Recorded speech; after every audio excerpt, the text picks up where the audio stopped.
So, hello, Dr. Hartman. Thank you for giving me your time for this interview. It's really a privilege to do this. So, before I go to the questions, I want to ask uh, would you kindly say a bit about your background, about yourself, the experiences you had in this field? Thank you for the opportunity, Ashkan. Yes, I started my career at the University of Johannesburg in South Africa, where I live. And there I did my bachelor's degree, and I also did my master's degree in clinical psychology. And after that, I also did a master's degree in educational psychology. Mm. And then I did my PhD in Missoula in Montana in the United States with Professor John and Helen Watkins. So that was the start of my career. Just before my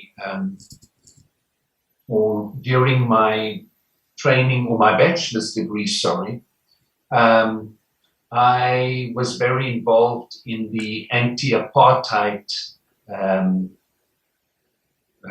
demonstrations in our country, and I was also incarcerated for a while, and I was in prison for political reasons.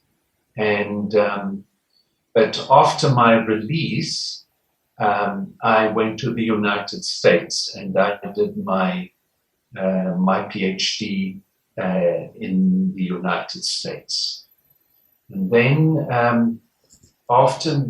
during my stay in the United States, I did the training in Ego-State Therapie with John and Helen Watkins. And then I went to Phoenix in Arizona, where I received my training as an Ericksonian psychotherapist and hypnotherapist. And I also did some training with Jay Haley in Palo Alto in the strategic therapy approach. And then I returned to South Africa, where I started a private practice. And that was also the start of my international career to teach internationally. Yeah. And you've been teaching in various countries during these years, but your main focus was on ego-state therapy that you learned with directly with John and Helen Watkins. So my first question is about this approach in general. And what is it? What is ego-state therapy, and what is special about it? Why do you think it's special, and your main focus is on it? Well, I must say, before I answer that question, I must say that I was originally an Ericksonian therapist, and I still regard myself as an Ericksonian therapist, but also an ego-state therapist because it had such a big influence on my life. But I met John and Helen Watkins at an international congress in the year 1990 at the World Congress in Germany, and I was a student at the time. And I was so impressed with the demonstration that I decided I really want to go and study with them. Now, I must say, the first demonstration I saw at that Congress, I was very skeptical about ego-state therapy, and I was skeptical about parts therapy in general, because it looked very esoteric to me, talking to different parts. And I was trained in the systems theory and the ecosystemic approach, and then in the Ericksonian approach. So when I saw this first demonstration of ego-state therapy, I was not very, very impressed and convinced. But after the workshop, I changed my mind. They really convinced me about working with parts of the personality. And that's when I really went and I did took the training in ego-state therapy. Now, what is ego-state therapy? Ego-state therapy is an approach where the human personality is not regarded as one entity, one monolithic entity, but it is regarded as a multiplicity, which means we are really, we're really a multiplicity. And we have different parts of our personality. I mean, in everyday life, we talk like that. We say, this part of me is doing this, and that part of me has that opinion. And we're not doing this just like that. I mean, there's a reason why we speak about different parts of the personality. And it was Ernest Hilgard in his experimental studies who really first did the first research and experimental studies on parts therapies. And this you can actually read today in the literature, that where he, in his work, really proved that there are such things as parts of the personality. Now, in earlier years, when I say in the earlier years, I'm talking about the 1960s and the 1970s, they really worked with these parts, but they worked with them more in a cognitive way and regarding emotional problems. But today we know it's different. So if you look at the work of Daniel Siegel, he also asks this question, does the human personality consist of different parts? Yeah. And the answer is very clear, that there's a difference between a state of mind and an ego state. So what is the difference? We all have different states of mind. Our state of mind changes every day. I am now in a serious state of mind as I speak to you. But when I leave my office and I talk to my dogs or to my children, my state of mind would change. So we have a change of state of mind quite a few times per day. We cannot regard that as an ego state. An ego state was originally a state of mind, and it developed into an ego state on a neurophysiological level. So if you would ask me what is an ego state, or what are ego states, I would say ego states are neurophysiological manifestations of the autonomic nervous system response. We do know that neuroception plays a very important role when you are triggered. And when the nervous system is triggered, your neuroception responds. What is your neuroception? It's really your internal surveillance system. Call it your bodyguard. And when the neuroception senses the trigger, your nervous system will respond. And in that way, ego states can also develop, because we know that dissociation is not only happening on the bodily level, on the physical level, like somatic dissociation. We also know that dissociation takes place on the psychological level, where there's an internal fragmentation taking place. That's the psychological response to dissociation when you are severely traumatized. So in that respect, you can see ego states as, and originally it was a state of mind, but it developed into an ego state because of this autonomic nervous system response, which happens to all of us.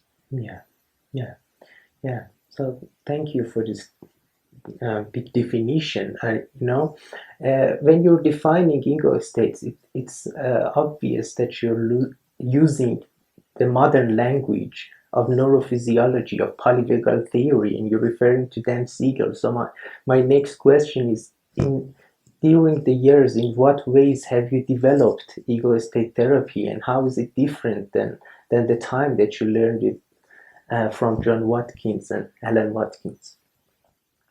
Well, I have to say something about the history of the ego-state therapy.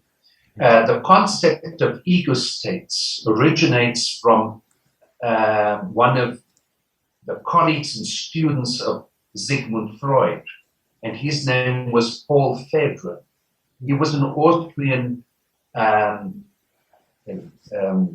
medical doctor, and he was the first person to speak about ego states or parts of the personality. And that was during the time of Freud. Freud also took a keen interest in the question if the personality of the human being consists of different parts. We know that. But he eventually discarded that idea. Yeah. And then Fedrin developed the concept of ego-state therapy with his energy model. So he describes the ego states as energies within the personality. Mm. And these concepts of Fedrin were then taken over by a man called Eduardo Weiss, and he took these ideas of Fedrin to the United States. And that's where John Watkins met Eduardo Weiss. I think Eduardo Weiss was also his lecturer and his professor at the university. Mm. And so that's how the Watkins actually started with the idea of ego states. But the Watkins took the ideas of Fedrin and about ego states and developed a theory called ego-state therapy. So we can say that Fedrin is the father of the concept, the originator of the concept of ego states, and Watkins changed that into a therapy and wrote a theory of ego states. And in the beginning, there was much confusion. Are these ego states really different parts of the personality, or are they actually dissociated, alter personality parts like you would find in dissociative identity disorder? But we do know there is a clear difference between dissociative identity disorder and ego state disorder, if I may use that concept. So, and in the beginning years when I trained with the Watkins, the ego state approach was very traditional. When I say traditional, I mean it was there was a strong psychoanalytic approach to ego state therapy. And that changed over the years.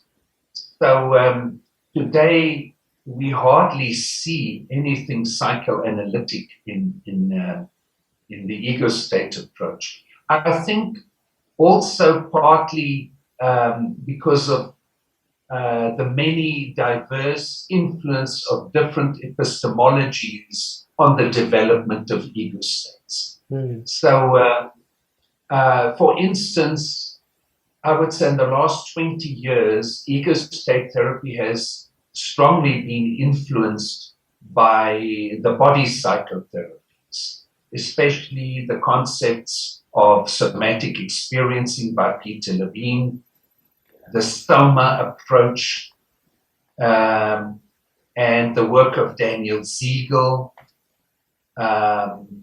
And yes, so I think The polyvagal theory. And the polyvagal theory, you're correct. Yes, of course, the polyvagal theory of Porges. Because I think that gave us a better understanding of the neurophysiological basis of ego states. Mm-hmm. And as I said earlier, ego states are neurophysiological manifestations of the autonomic nervous system response. If you look at the concept of ego states from that point of view, then it starts to make more sense. Also in explaining the neurophysiological foundations of traumatic responses. Mm-hmm. Yeah. And also one thing that is interesting to me is that since that time we have different kinds of parts therapies. And nowadays there are many approaches that work with parts directly and indirectly. But it seems like Ego-State Therapie is the only one that insists on working with hypnosis. And I want to know what's the reason. So if from the beginning, John Watkins started with hypnosis and still it's being used with hypnosis. How do you define hypnosis really? Yeah. Well, I think if you look at the history of ego-state therapy and parts therapy, the old masters, so to speak, they all used hypnosis.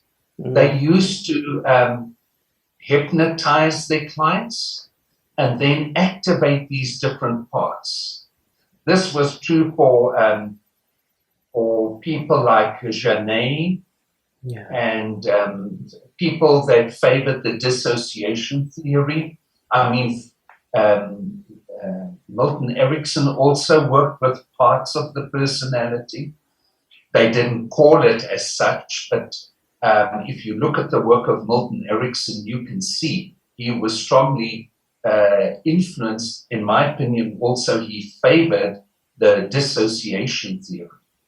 So many of those old masters like Janet and Charcot and Erickson and Hilgard, they all combined it with hypnosis because they just realized that it's difficult to contact or get in contact with parts of the therapy or parts of the personality without hypnosis. And the same was true for the psychoanalysts like Fedrin and Eduardo Weiss. These people also combined it with hypnosis. That obviously had a huge influence on John Watkins, and they also combined it with hypnosis. So I am still very much in favor of combining it with clinical hypnosis, but not exclusively. Today, we do know you can contact and activate ego states or parts without hypnosis. But I always say to my students, you make life so much easier for yourself if you combine it with clinical hypnosis. But then we have to ask ourselves, what is hypnosis? And so many diverse definitions of hypnosis that I don't think you can, there's one definition that is really explaining exactly what it is. I still like the definition of Jeffrey Zeit, one of my old teachers of, well, he's not old, but I mean, he is one of my teachers of clinical hypnosis. And he always says, clinical hypnosis or hypnosis is the ability to focus on something that is immediately important and just to let all other things go, so to speak, which means hypnosis is a focusing modality, but there are dissociative elements in it, and it is such a unique way of treating traumatic responses in people, because hypnosis in itself is a dissociative phenomenon. Mm. And that's why it is very useful to combine it with parts therapy, also with hypnosis. We do know scientifically that in hypnosis you can also imagine better and you can imagine more things. Yeah. And with the help or with the use of clinical hypnosis, you can also much easily access what the implicit memory. Mm. And we do know what is implicit memory. Implicit memory is procedural memory, that which has been stored implicitly and procedurally, which means you don't have to think about it. Why do people, for instance, not forget how to smile? Why don't you forget how to walk or how to ride a bicycle? Because it's stored implicitly, procedurally. And we do know scientifically that trauma can be stored implicitly as procedural memory. And then clinical hypnosis is a very useful technique to access the what has been stored implicitly and unconsciously. Because many traumatized people do have amnesia for certain parts of a traumatic experience, or they're simply not aware of what really happened. Yeah. And we also know nowadays that dissociation is also a physiological response and not only a psychological response, which makes it more likely that trauma will also be stored in the body and in the nervous system. And that is where clinical hypnosis can make a major contribution in the way of how you accessing trauma and to manage the trauma and to process the trauma. Clinical hypnosis is also a very useful technique to process the trauma and to come to come to a resolution of the trauma response. Yeah. And I was thinking about ego states that are developed before the age of 3 or 4, that are pre-verbal and that are completely stored in implicit memory, and sometimes accessing those parts are only possible if you use clinical hypnosis. Well, you see, the problem is often therapists nowadays want to approach clinical hypnosis from a very cognitive, in a very cognitive way. They think too rationally. When you use clinical hypnosis, you're accessing unconscious processes. You can't just think logical when you do that. So I very often hear the comment, but how can you talk to a 4-year-old, no, let's not say a 4-year-old, let's say a 1-year-old ego state, because, or an ego state that is pre-verbal. Yeah. But that simply explains to me that when people say that, they have a cognitive approach to this kind of work, which is not working like that. In hypnosis, you can speak to a pre-verbal ego state. You can speak to an ego state that announces itself as a fetus, because you're accessing unconscious processes and you're accessing the implicit memory. And when you do that, those ego states can become verbal and speak to you. Yeah. And as you were talking about speaking in hypnosis, I was thinking how different your work with hypnosis is than the traditional work of hypnosis, who was mostly like a person giving only suggestions to another person. And now it's not like working like that. It's conversational and naturalistic in Ericksonian ways of doing that, right? Well, I still maintain that hypnosis is a focusing modality, it's a dissociative modality, but it's also a communicative modality. And it's an influential modality. We are using influential language when we do clinical or use clinical hypnosis in psychotherapy. It's influential language, but it's also communication. And hypnosis is also a relationship. You cannot work with clinical hypnosis in a therapeutic context with no relationship. And this is what the theory of portraits is telling us, the importance of the ventral vagal system. Yeah. And if there's no ventral vagal system involved, there's no communication, and then there's no clinical hypnosis.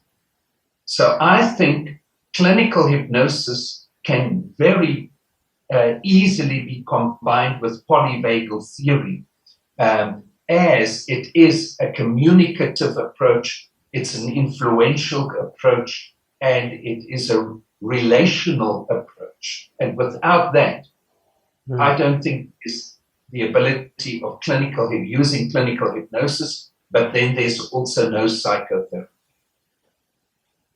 Yeah. Well, thank you. I think you well explained and answered all of the questions I had. And to conclude, I want to ask a final question, and that is for people who are watching this. And that is, who can learn ego-state therapy, and how can it be combined with different modalities or different approaches, or can it be or not? How can it be integrated in different works? Well, this is what is so useful about ego-state therapy, is that it can be combined with many psychotherapeutic approaches. Yeah. You can do EMDR with a specific ego state. You can activate an ego state in a person hypnotically, and then do an EMDR session with that specific ego state while being in hypnosis. You can combine ego-state therapy with a cognitive behavioral approach. You can combine ego-state therapy with a systems approach. I prefer to combine ego-state therapy with eye movements, all the eye movement approaches like EMDR, EMI, or eye movement integration, wing wave, brain spotting. All those techniques can be combined with ego-state therapy. And of course, I prefer to combine it with body psychotherapy, because I have been trained in somatic experiencing and the soma approach. So I like to combine it, and I think it's a magnificent combination. People just don't realize how uniquely you can combine body psychotherapy, clinical hypnosis, and even cognitive behavior therapy, or ego-state therapy, or the systems approach. They can all be combined. Yeah.